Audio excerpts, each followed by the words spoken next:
2 weeks before school started, Henry Huggins was in the kitchen one evening feeding Ribsy, while Mr. Huggins washed the dinner dishes and Mrs. Huggins wiped them.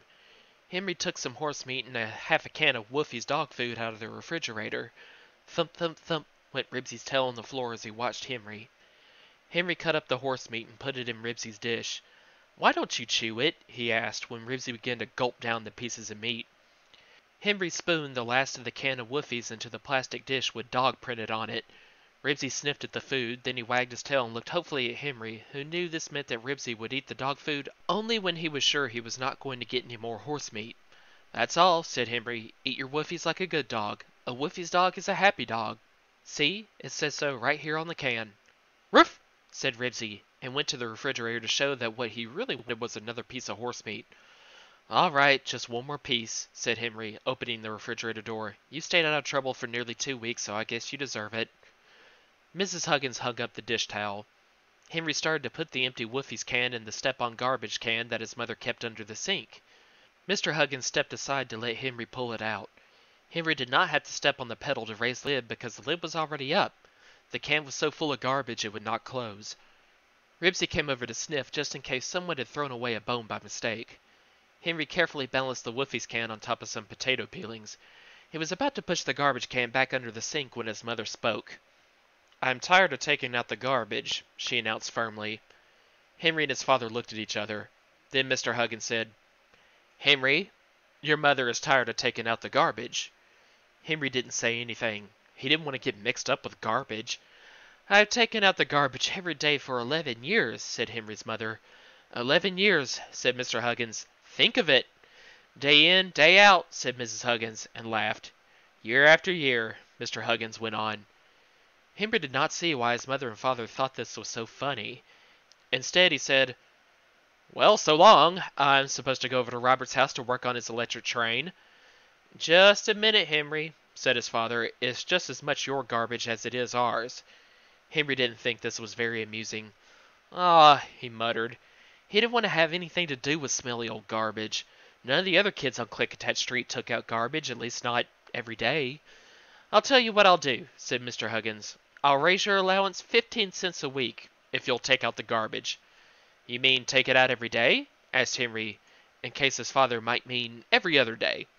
He eyed the heaped-up can. Garbage, ugh! He could understand his mother's being tired of it, all right. "Every day," said Mr. Huggins firmly.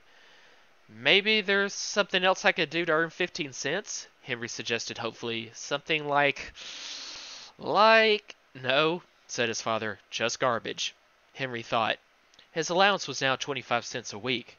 That plus 10 cents made 35 cents, plus another nickel made 40 cents. He could find lots of uses for the extra money. Most fathers would just say, "Take out the garbage," without offering to pay for the job. And there probably were worse things than garbage, although right now Henry couldn't think of what. Besides, if he didn't say yes, his father might tell him he had to take it out anyway. "Okay, it's a deal," said Henry without any enthusiasm. "Oh, it's not as bad as all that," said Mrs. Huggins cheerfully. "It's nice, fresh garbage." Ribsy followed Henry out the back door, sniffing as he went, and watched Henry lift the lid off the 30-gallon galvanized metal can that was just like the can standing by the back door of every other house on Klickitat Street. Henry peered into the can, which was half full of garbage. Ribsy put his paws on the edge of the can and peered in too. Most of the garbage was wrapped in newspaper, so it was not as bad as Henry had expected. However, some of the juicier garbage had soaked through the paper, and the whole thing was pretty smelly, especially a couple of old tuna fish cans. Henry emptied the container and took it back into the house. Then he and Ribsy went over to Robert's house. That week, Henry took out the garbage every day. His mother never had to remind him more than twice. By the end of the week, the can was full of soggy newspapers, old dog food cans, pea pods, grass clippings, chicken bones, which Ribsy was not allowed to chew, used tea bags, and dabs of this and that, all blended into one tangled, smelly mess. Henry could not keep from peering into the can to see how awful it all was. Ugh, thought Henry, and hoped he wouldn't have to take the garbage out for 11 years. He wondered how much one of those electric garbage chopper-uppers cost that some people had installed in their sinks. Henry had never thought much about Monday before, but now it was an important day. The day the garbage man emptied the can and hauled away the garbage. Then Henry could start all over again with a new set of smells. Monday morning, Robert and Scooter came over to Henry's house to see what they could find to do. Scooter tinkered with the chain on his bicycle, Henry held one end of a rope while Ribsy tugged at the other end, and Robert sat on the front steps and thought. In the distance, Henry could hear the rattle and thump of garbage cans as the garbage man emptied them. Robert spoke first. "Hey, there was a girl in my room at school last year who was double-jointed." "That's nothing, so am I," boasted Scooter. "See how far back I can pull my thumb?" "Ah, I can pull my thumb back farther than that," said Henry, jerking the rope to make the game of tug-of-war more interesting for Ribsy. The rattles and thumps of the garbage cans were growing louder, Henry thought, and the garbage man must almost be at his house. "Aw, you guys aren't really double-jointed," said Robert. "This girl in my room could bend her fingers backward without pushing them with her other hand." The garbage truck had stopped between the Hugginses and the Grumbys' houses. The boys watched two big men get out of the truck and balance their barrels on their shoulders. One went across the street to pick up the garbage. The other walked up the driveway between Henry's house and the house next door. The boys forgot about double joints. "Gee, I hope I have muscles like that someday," said Robert. Henry didn't answer. He noticed that Ribsy had dropped his end of the rope and was looking anxiously toward the back of the house. He heard the thump of the Grumbys' garbage can.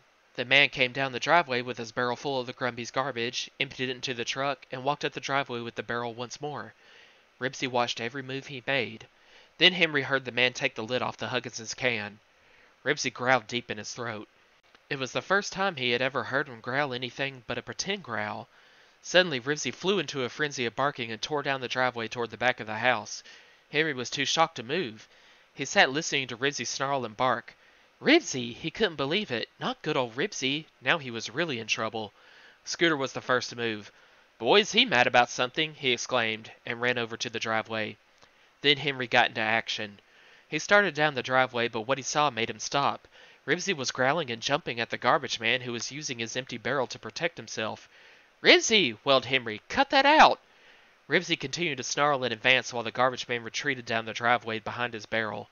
When Henry tried to grab Ribsy, the garbage man picked up his barrel and ran toward the truck. He threw the barrel up onto the garbage in the back of the truck and jumped inside the cab. Ribsy had his front paws on the running board before Henry could grab him by the collar.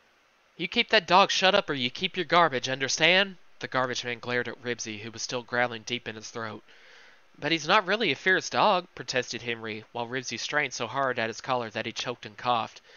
"Not much he isn't," said the garbage man. "But you keep him shut up when I come around, see?" "Yes, sir." Henry knew he couldn't explain that Ribsy wasn't a fierce dog, not after the way he just behaved. As soon as the garbage man drove on, Ribsy stopped growling. He looked at Henry and wagged his tail as if he expected to be praised for what he had done. Henry was too stunned to say anything for a minute. Then he said crossly, "Now look what you've done. You got us both in trouble, that's what." Henry scowled at his dog. His father had told him he must keep Ribsy out of trouble if he wanted to go salmon fishing, and now, for no reason he could see, Ribsy had attacked the garbage man. And if he had bitten the garbage man, well, Henry could not bring himself to think about it, because he knew that biting dogs were sent to the pound. Scooter was careful to stay a few feet away from Ribsy. "I wouldn't get too close to him if I were you," he said. "He looks pretty ferocious." Henry looked sadly at Ribsy, who rolled over on his back with his 4 feet in the air to show that he wanted his stomach rubbed. "See, he isn't a bit ferocious." Henry was anxious to defend his dog, even though he knew he couldn't convince Scooter. "You just saw him, didn't you?" asked Scooter. "But that wasn't like Ribsy," protested Robert. "He's a good dog." Henry noticed that even though Robert defended Ribsy, he was careful to stay away from him too. "Oh, I don't know," said Scooter. "You can never tell about dogs. Sometimes they get mean." "Not my dog," said Henry, trying frantically to think of an explanation for Ribsy's behavior. "Maybe he just doesn't like garbage men." That gave him a better idea. "Say, maybe the garbage man reminds Ribsy of the vet," he said excitedly. "Once when Ribsy got foxtails in his ears from running through some tall grass, we had to take him to the vet to have them taken out. The vet had to hurt Ribsy to get the foxtails out of his ears. And for a long time afterward, every time I got a haircut, Ribsy would sit outside the barber shop and bark at the barber, because he wore a white coat like the vet." "I suppose Ribsy thought you went to the barber to have foxtails taken out of your ears," jeered Scooter. "Besides, the garbage man doesn't wear a white coat. He wears blue overalls." Leave it to old Scooter to spoil an explanation.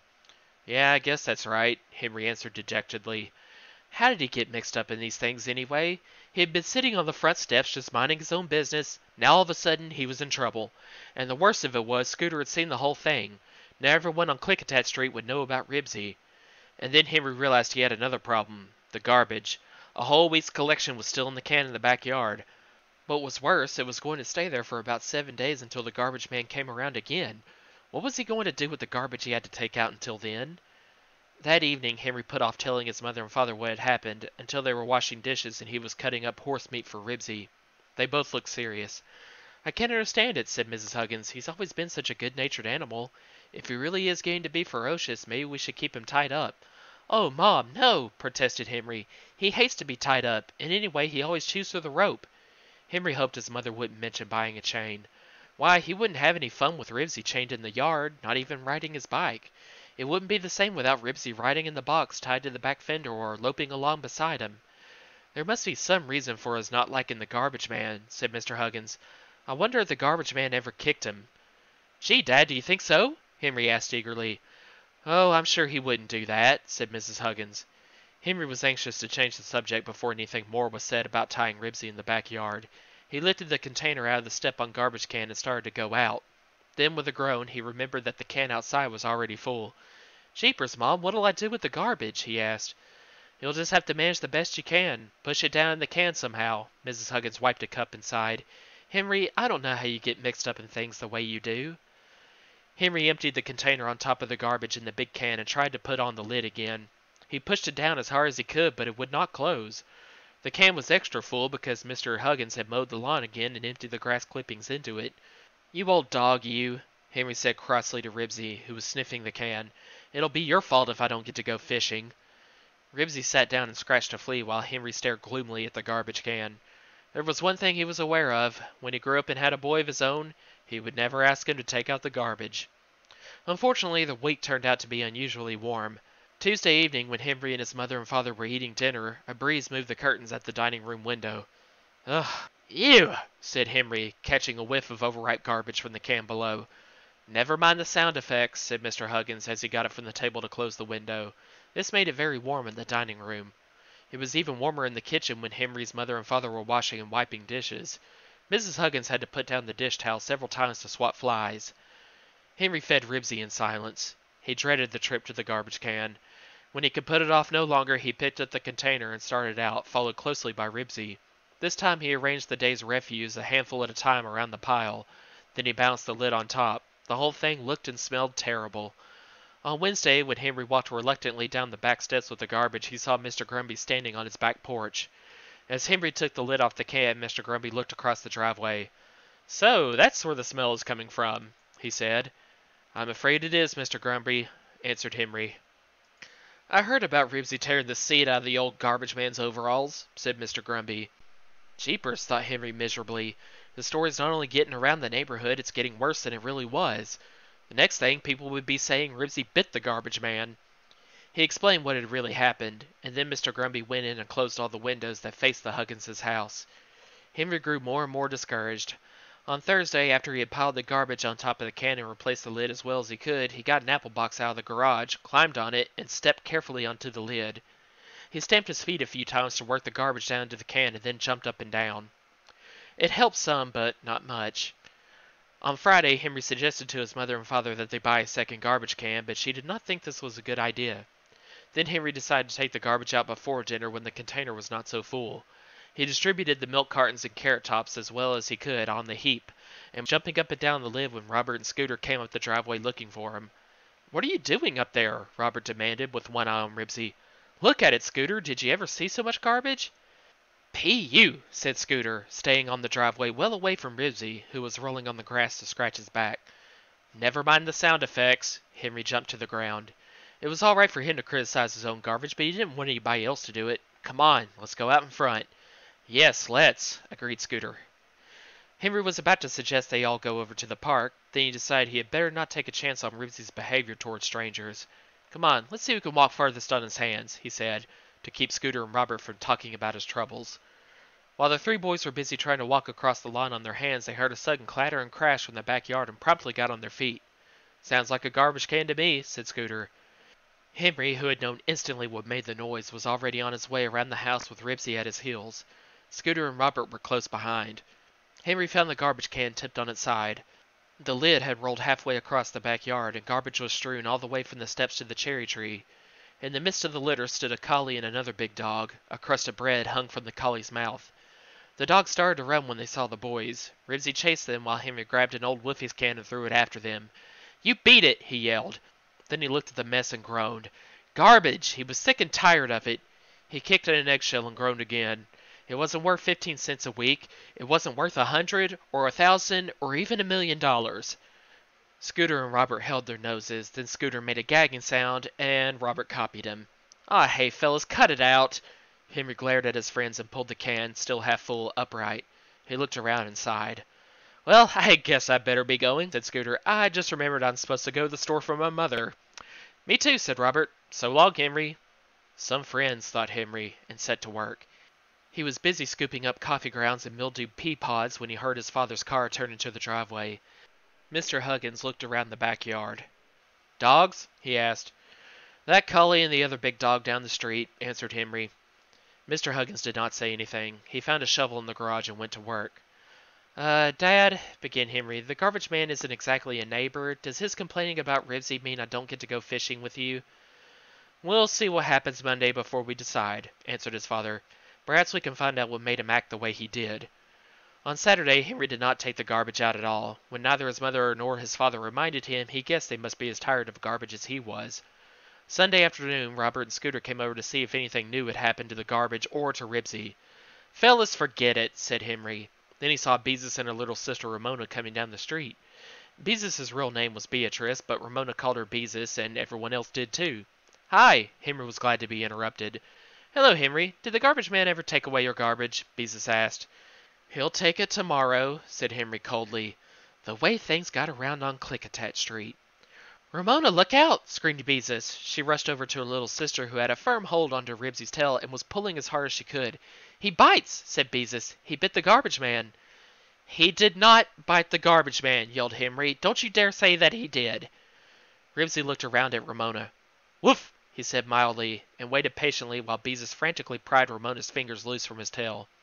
"He didn't bite when Ramona pulled his tail, now did he?" Henry asked angrily. "No," Beezus looked doubtfully at Ribsy, "but somebody told Mother that he bit the garbage man." "Oh, for Pete's sake!" Henry was thoroughly disgusted. This was too much. "Of course, you don't know what Ribsy would have done if he had got at the garbage man," observed Scooter. "You keep quiet," Henry glared at Scooter. "The garbage man must have kicked at him or something. Now look at him. Does Ribsy look the least bit cross?" Beezus and the boys looked at Ribsy, who lay on the grass with a patient look on his face. Ramona was sitting on him. When she grabbed his ear, Ribsy just looked at Henry as if to say, "Get her off of me, won't you?" "No, he doesn't look a bit cross," admitted Beezus, pulling her little sister away. "He seems to understand she's little and doesn't know any better." Thinking secretly that Ramona did in fact know better, Henry turned to Scooter. "Now are you satisfied?" he demanded. "Well," Scooter was not easy to satisfy. Henry tried to think of something, anything, to change the subject. "Say, Scooter," he said, "I wish you'd take a look at the horn on my bike. It's been sounding funny lately." "Sure," said Scooter eagerly. If there was one thing he enjoyed, it was tinkering with a bicycle. "Where is it?" "In the garage," answered Henry, and they all started down the driveway toward the open garage doors. As Scooter took hold of the handlebars and started to wheel the bicycle out of the garage, Ribsy began to growl deep in his throat. The hair stood up on his neck and he moved toward Scooter. Everyone stared at Ribsy. Scooter hastily dropped the bicycle on the driveway and Ribsy stopped growling at once.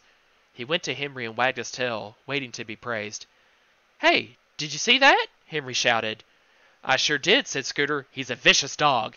"He is not vicious. He was protecting my bike." Henry was growing more excited. "He isn't cross at all. He was just protecting my bike." Scooter did not look convinced. "Don't you see?" Henry went on. "That explains about the garbage man. Ribsy was protecting the garbage from the garbage man because he thought it was mine." "He's a watchdog," agreed Beezus. "Sure," said Henry eagerly. "It takes a smart dog to be a watchdog." At this, Robert and Scooter began to shout with laughter. "What a watchdog!" hooted Scooter. "Who ever heard of a dog guarding the garbage?" Robert doubled up with laughter. "Your valuable garbage!" shouted Scooter. "Your precious garbage!" howled Robert. "Aw, cut it out," said Henry sheepishly and began to laugh, partly because he thought it was funny, but mostly from relief at proving that Ribsy was not a vicious dog. His fishing trip was still safe. Robert and Scooter whooped and pounded each other on the back. Ribsy, sensing that they were laughing at him, hung his head and slunk over to Henry, who hugged him and went on laughing. Boy, oh boy, gasped Scooter. I can just see the Huggins' backyard a year from now when it's 10 feet deep. In Henry's very own valuable, precious garbage, finished Robert, and the boys whooped some more. Henry stopped laughing. The picture of his backyard, 10 feet deep in garbage, was too terrible to think about. Mr. Huggins appeared at the door. "What's all this about?" he asked as he joined the group on the driveway. When he heard the story, he laughed too. He snapped his fingers at Ribsy, and when the dog bounded over to him, he slapped his side and said, "You're a pretty good dog, aren't you?" Ribsy wriggled with delight. Henry's friends, knowing that it must be nearly dinner time, started to leave. "I'll look at your horn tomorrow if you get your bike out of the garage yourself," promised Scooter. "Take good care of your garbage," said Robert. "Aw, keep quiet," answered Henry, and grinned. When the others were gone, he turned to his father. "Say, Dad, about this garbage." "What about it?" asked his father. "Well, we didn't have any trouble with Ribsy protecting it from the garbage man when Mom took it out, and I was wondering—" Henry paused and looked at his father. Mr. Huggins smiled. "Wondering what?"